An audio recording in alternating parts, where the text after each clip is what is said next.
North America Telugu Society NATS Telugu వాళ్ళందరినీ ఒకే వేదిక పైకి తీసుకొచ్చేటువంటి తెలుగు సంబరం.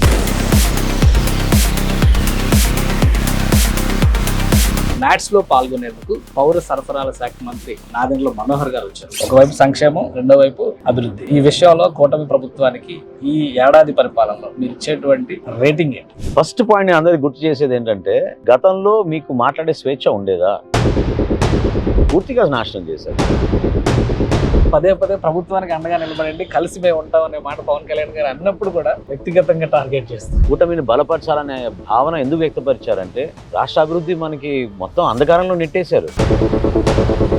కనీసం కట్టెడు మట్టి వేసేవారు గుంత పూడ్చలేకపోయారే. పోలవరం ప్రాజెక్టు కట్టే అవకాశం లేదు, కమిషన్ల కోసం దీన్ని నాశనం చేస్తారు. ఏం చెప్తారు మీరు దానికి సమాధానం? వాళ్ళు చేయలేని పనిని మేము చేస్తున్నాం అనే ఒక ఈర్ష్యతోటి ఆ మాటలు అంటున్నారు తప్ప,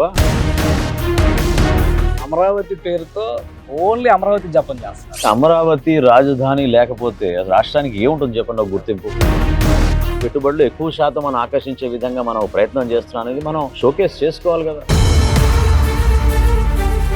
వంకచర్ల ప్రాజెక్టు గురించి పదే పదే విమర్శలు చేస్తారు. తెలంగాణ నుంచి కౌంటర్ రాజకీయం మొదలైంది. ఒక రాంగ్ ఆర్గ్యుమెంట్ తీసుకెళ్తున్నారు ప్రజల్లో. దానివల్ల మీకు ఎక్కడ నష్టం జరుగుతుంది చెప్పండి? పవన్ కళ్యాణ్ గారు ఉప ముఖ్యమంత్రిగా ఈ ఏడాది కాలంలో ఎలా ప్రజల మనసును గెలిచారు? ఆ స్థాయిలో ఉన్న వ్యక్తి అట్లా గిరిజన ప్రాంతాల్లో పర్యటించి రోడ్ల విషయంలో కానివ్వండి, వాళ్ళకి ఆరోగ్య సమస్య విషయంలో కానివ్వండి, ఏ ప్రభుత్వం కూడా గతంలో పనిచేయని విధంగా పనిచేసి చూపిస్తాం. నెగిటివ్ ప్రాపగండాలో ప్రధాన పాత్ర పోషిస్తుంది. మేనిఫెస్టోని డీవియేట్ చేశారు. కూటమి ప్రభుత్వం మేనిఫెస్టోని అమలు చేయడంలో విఫలమైపోయిందా?